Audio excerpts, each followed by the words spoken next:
मुख्यमंत्री बनने का मौका मिलता है तो वो नीतीश कुमार के साथ उप मुख्यमंत्री क्यों रहेंगे। जिस आदमी से ज्यादा डर हो इससे दोस्ती कर लो या उसे समाप्त कर दो, उस दिन वो नीतीश कुमार को नहीं झेलेंगे। कहीं ना कहीं जीतन राम मांझी ने पाला जरूर बदला, लेकिन तब बदला जब वो पहले से भी बुरी स्थिति में है। नमस्कार, भारत लाइव देख रहे हैं आप, और ये रातों रात है जहां हम बिहार से जुड़ी हुई उन खबरों पर चर्चा करते हैं जो खबर पिछले दिनों घटी होती है। खास तौर पे बिहार में पिछले दिनों खबरों की बात करें और पिछले दिनों राजनीतिक घटनाक्रम की बात करें तो तेजस्वी यादव उप मुख्यमंत्री बने हैं और उनका मन मुख्यमंत्री बनने का था। तो मुख्यमंत्री वो बनेंगे कैसे, वो कौन सा वजह है, वो कौन सी बातें हैं जो तेजस्वी को मुख्यमंत्री बनाएंगी। तो सब लोग सोच रहे होंगे कि नीतीश कुमार हट जाएंगे तेजस्वी मुख्यमंत्री बन जाएंगे, तो ऐसा नहीं है। नीतीश कुमार हटेंगे तो हो सकता है तेजस्वी की सरकार ही ना बने, हो सकता है नीतीश कुमार फिर पलटी मार दें, तमाम संभावनाएं हैं। लेकिन बाबा आपके लिए एक ऐसी खबर लेकर आए हैं, भाजपा तेजस्वी को मुख्यमंत्री बनाएंगी। अब आप भी सोच रहे होंगे ऐसा हो ही नहीं सकता है, बाबा बताएंगे कैसे। बाबा कैसे होगा? सबसे पहले तो इतिहास के पन्नों पे थोड़ा सा जाना पड़ेगा जी। और भाजपा ने जब उनके पिता को लालू प्रसाद को मुख्यमंत्री की कुर्सी तक पहुंचाया था तो तेजस्वी को पहुंचाया तो कोई बड़ी बात नहीं हो जी। इतिहास खुद को दोहराता है, ये सभी जानते हैं। लेकिन ये वो सीधे वाली बात नहीं है। 1990 की कहानी, अगर जो पुराने लोग हैं उन लोगों को पता होगा कि 1990 में जब लालू प्रसाद जी और बिहार में मुख्यमंत्री बनने की तरफ आगे बढ़ रहे थे, बीपी सिंह की सरकार केंद्र में चल रही थी जी। तब भारतीय जनता पार्टी का सपोर्ट मिला और भारतीय जनता पार्टी के सपोर्ट से ही वो बिहार के मुख्यमंत्री बन पाए थे। और उसमें नीतीश कुमार की भूमिका बड़ी थी जी। नीतीश कुमार सहित और भी कई लोग थे जिनकी भूमिका थी, और लालू प्रसाद को बिहार के मुख्यमंत्री का कुर्सी मिला जिसको उन्होंने 15 साल तक अपने कब्जे में रखा जी। ये एक पक्ष है। दूसरा पक्ष अगर लेकर के हम चलें तो दूसरा पक्ष ये है कि अक्सर आपने देखा होगा कि कल ही हम सुन रहे थे पंचनामा में संपादक नमन मिश्रा जी ने स्पष्ट तरीके से बताया था कि तेजस्वी यादव को बनना मुख्यमंत्री था और उन्होंने समझौता करके उप मुख्यमंत्री पद ले लिया है। तो या तो वो सत्ता में जाने के लिए साम दाम दंड भेद वाली बात है वो अपना रहे हैं, या फिर इंतजार कर रहे हैं उस वक्त का जब झटका दिया जा सके और मुख्यमंत्री कुर्सी हथियाई जा सके। अब इसका सीधा सा उदाहरण समझिएगा कि आखिर ऐसा क्यों करेंगे। तो जब नीतीश कुमार 8 बार ऐसा कर सकते हैं तो तेजस्वी यादव 1 बार नहीं कर सकते हैं? जरूर कर सकते हैं, बिल्कुल कर सकते हैं। और जब उनके पिता ने ही भारतीय जनता पार्टी का सपोर्ट लिया था तो वो क्यों नहीं ले सकते हैं? जी। देखिए, सब बातों की एक बात है कि लगातार पंचनामा में हम सुन रहे थे कि तेजस्वी यादव को लेकर के भारतीय जनता पार्टी ज्यादा सशंकित जी। तो या तो जिस आदमी से ज्यादा डर हो इससे दोस्ती कर लो जी। या उसे समाप्त कर दो, यही दो बातें होती है। भारतीय जनता पार्टी लगातार 2005 से लेकर अब तक न नीतीश कुमार को समाप्त कर पाई जी। और न उनसे बढ़िया से दोस्ती कर पाई। यही कारण है कि नीतीश कुमार लगातार पाला बदल देते हैं। और नीतीश कुमार पाला बदलते हैं उसकी भी कई बातें हम लोगों ने पहले कह दी है। लेकिन जो आज हम बता रहे हैं कि आखिर भाजपा के सपोर्ट से, भाजपा के कारण तेजस्वी यादव सीएम कैसे बनेंगे, उसका गणित क्या है, तो सबसे पहले गणित समझ लीजिए। जो आंकड़े हैं बिहार विधानसभा में और बिहार विधानसभा में जो सीटें हैं उसी को लेकर के मुख्यमंत्री और उप मुख्यमंत्री का खेल चलता है। सबसे बड़ा खेल यह है कि नीतीश कुमार के पाला बदलने से ठीक पहले हम लगातार ये बातें कर रहे थे कि नीतीश कुमार को सत्ता से बेदखल करने का आंकड़ा लगभग वहां तक पहुंच गया है जहां तेजस्वी यादव मुख्यमंत्री बन सकते हैं। लेकिन ये चांस तब खत्म हो गया जब साथ दोनों मिल गए।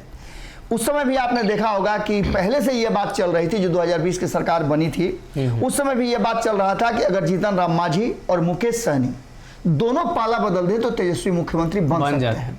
आज कहीं ना कहीं जीतन राम मांझी ने पाला जरूर बदला, लेकिन तब बदला जब वो पहले से भी बुरी स्थिति में है। आप समझिएगा, सीधा सा गणित है ये कि जब एनडीए में वो थे तो उनके पास नीतीश कुमार से ही समझौता करना था। भारतीय जनता पार्टी उनकी कोई बात सुनने के लिए तैयार नहीं थी, क्योंकि वहां भी 2 एलाइज था, एक जो नीतीश कुमार के साथ थे जीतन राम मांझी और दूसरा मुकेश सहनी जो भारतीय जनता पार्टी के साथ थे। 4 दलों की सरकार चल रही थी। लेकिन अब जो वर्तमान परिस्थिति बनी है उसमें 164 के आंकड़े तो नजर आ रहे हैं, लेकिन सीधे तौर पे सरकार बनाने के लिए जो वर्तमान परिस्थिति है उसमें 122 का आंकड़ा चाहिए। इस आंकड़े को पूरा करने के लिए जिस दिन यह आंकड़ा पूरा हो जाएगा तेजस्वी यादव का, उस दिन वो नीतीश कुमार को नहीं झेलेंगे जी। नीतीश कुमार के ही दाव से नीतीश कुमार को मार देंगे और इसमें भारतीय जनता पार्टी की अहम भूमिका होगी। अब सीधा सा बात समझिए, एक सीट जो नीतीश कुमार और भारतीय जनता पार्टी ने गोपालगंज में जीता था, वो सीट पर उपचुनाव होना है जी।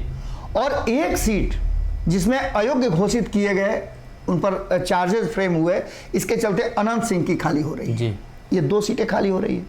एक सीट तो ऑलरेडी इसके पास था और दूसरी सीट जो है, अगर गोपालगंज की वो जीत जाते हैं तेजस्वी यादव, तो भारतीय जनता पार्टी को हरा करके एक बार फिर से, जबकि ये मुश्किल लग रहा है क्योंकि पिछले 15 साल से, मतलब 3 चुनाव से भी ज्यादा समय हो गए जब भारतीय जनता पार्टी वहां एक छत्र राज करती है। और उसके आंकड़े अगर आपको बता दें तो 50% MY समीकरण मुस्लिम यादव है, लेकिन उसके बावजूद भी अगर भारतीय जनता पार्टी गोपालगंज से जीतती है तो इसका मतलब सीधा साफ समझ सकते हैं कि कहीं ना कहीं भारतीय जनता पार्टी का वहां जनाधार है। और ये जनाधार कैसे पूरा होता है, तो 50% में सेंधमारी होती है जी।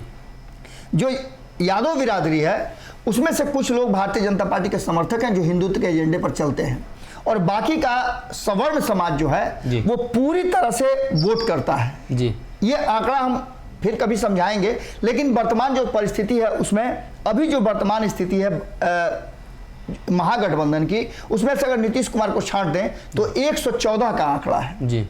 यानी कि विधानसभा में 242 सीटें होती हैं जी। लेकिन एक सदस्य जो गोपालगंज के गुजर गए हैं उसके चलते ये संख्या 41 की हो जाती है। 41 में 121 चाहिए, तो इसमें 114 तो ऑलरेडी है, इनके पास है। अगर 4 सदस्य जोड़ लिया जाए जीतन राम मांझी का तो 18 हो जाता है जी। 18 में एक अगर जोड़ लिया जाता है ओवैसी के पार्टी का तो ये 19 हो जाता है जी। और एक निर्दलीय को जोड़ लिया जाए तो 20 हो जाता है जी। इसका सीधा सा मतलब है कि तेजस्वी यादव उस जगह पर पहुंच गए हैं जी। अब उन्हें 1 की जरूरत है या फिर 2 की जरूरत है जी। तो 1 अगर उपचुनाव में आ जाता है तो ऐसी स्थिति में उनको 2 की जरूरत होगी, और 2 में से आप लगातार देख रहे हैं कि नीतीश कुमार के खेमे से जी लगातार विद्रोह हो रहा है।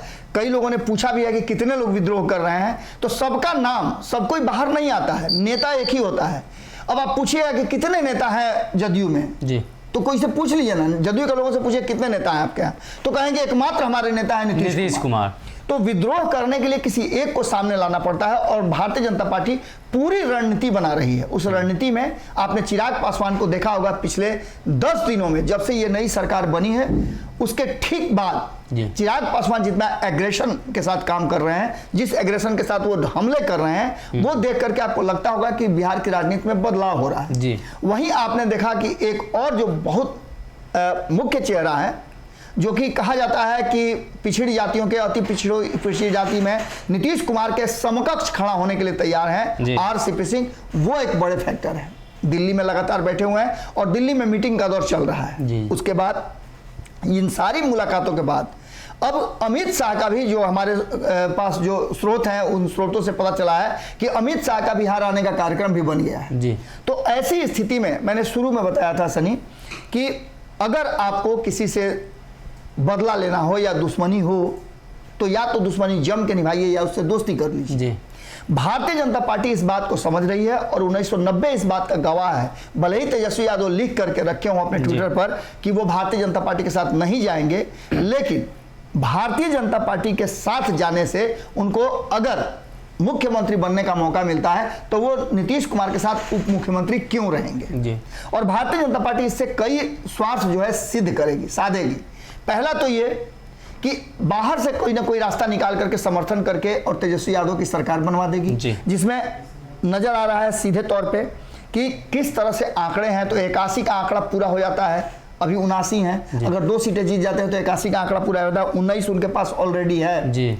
उसके साथ साथ 16 उनके पास लेफ्ट के लोग हैं तो 116 सीट हो जाता है। हिंदुस्तानी अवाम पार्टी के 4 लोगों को जोड़ दें तो ये 120 का हो जाता है। AIMIM को एक जोड़ लें तो ये 21 हो जाता है, और इंडिपेंडेंट एक है उनको अगर जोड़ लेते हैं तो 122 का आंकड़ा पूरा हो जाता है। यानी कि 243 में भी 122 का आंकड़ा तेजस्वी यादव पूरा कर लेते हैं। जी। और भारतीय जनता पार्टी, कोई बड़ी बात नहीं है कि अगर एक सीट हारने से नीतीश कुमार को समाप्त किया जा सकता है तो भारतीय जनता पार्टी इससे पीछे नहीं हटेगी। सीधी सी बात है कि भारतीय जनता पार्टी जितना एग्रेसिव नजर आ रही है, उसमें सीधी सी बात है उसके सामने बड़े चैलेंज के रूप में तेजस्वी यादव जरूर हैं, लेकिन नीतीश कुमार को खत्म करने के बाद तेजस्वी यादव का चैलेंज स्वीकार कर सकती है। जी। इसका सीधा सा मतलब है कि बिहार में एक बड़े राजनीतिक जो बदलाव हैं उसके संकेत मिलने शुरू हो गए हैं। यही कारण है कि भारतीय जनता पार्टी लगातार बोल रही है कि नीतीश कुमार और तेजस्वी यादव का यह संबंध लंबे समय तक नहीं चलेगा। और इस बात का भी दावा किया जा रहा है, जो हमने खबरों में भी दिखाई है और कई नेताओं के बयान भी उसके प्रमाण है, कि कहीं ना कहीं लालू प्रसाद बैठे हुए हैं और लालू प्रसाद तेजस्वी यादव को मुख्यमंत्री बना करके ही बिहार से जाएंगे। अब इसमें क्या कुछ है, किस तरह की रणनीति बन रही है, आंकड़े तो बता रहे हैं कि तेजस्वी यादव का मुख्यमंत्री बनने का रास्ता जो है वो क्लियर हो रहा है और कहीं ना कहीं भाजपा उसके लिए रेड कारपेट बिछा करके तैयार है। जी, तो कहीं ना कहीं यही वो गणित था जिसके आधार पर भारतीय जनता पार्टी लगातार दावा कर रही है कि नीतीश बिहार की सत्ता से बाहर जाएंगे और तेजस्वी यादव का मुख्यमंत्री बनना तय है। ये सारी चीज़ें बता रही हैं। 2 सीटों पर जो उपचुनाव होंगे और उपचुनाव में तेजस्वी को दोनों सीटें मिल जाती हैं तो बिहार में अनेकों संभावनाएं बनाई जा सकती हैं। अगर ये वीडियो पसंद आई और वह बिहार के राजनीति और बिहारियत से सरोकार रखेनी तो सब्सक्राइब बटन दबा के चैनल के सब्सक्राइब कर ली। ओजे एगो घंटी बा, ओकरा बटन दबा देला से कुल सटीक और मारक खबर रुआ मुफ्त में मिल जाई। अगर रुआ पत्रकारिता के हमनी के नया प्रयोग में सहयोग कर चाहतानी तो ज्वाइन बटन दबा दी। पेटीएम नंबर नोट कर ली 9386816700। धन्यवाद।